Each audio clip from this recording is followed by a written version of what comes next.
All right, so that's all about the markets, but now let's talk about America's wealth pyramid, which has never had a sharper point. A minuscule fraction of Americans now control wealth equivalent to nearly 12% of total U.S. national income. The top 0.00001%, that's roughly 19 households, now control wealth equal to nearly 12% of the entire country's annual national income. That wealth number was below 1% for the entire stretch between 1950s and 1990s. Since the 2008 financial crisis, it has more than quadrupled. The mechanics are simple.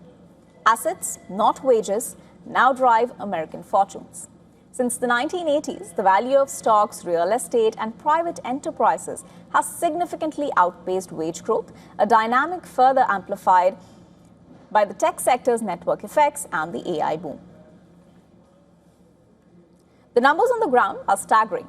In 2024 alone, the wealth of America's 19 richest billionaires increased by $1 trillion, reaching about $2.6 trillion, with their share of national wealth jumping from 1.2 to 1.8%. That is the largest single-year jump ever recorded. By June 2026, Elon Musk became the world's first trillionaire, with a net worth of 175 times larger than the richest American in 1982, adjusted for inflation. This isn't confined to the ultra-elite. The top 1%'s wealth share has hit a record high of 31.7% in 2025. That's the highest since U.S. Fed records began in 1989, while the top 10% now hold just over 68% of American wealth. That leaves the bottom 50% with roughly 2.5%. Why it matters geopolitically?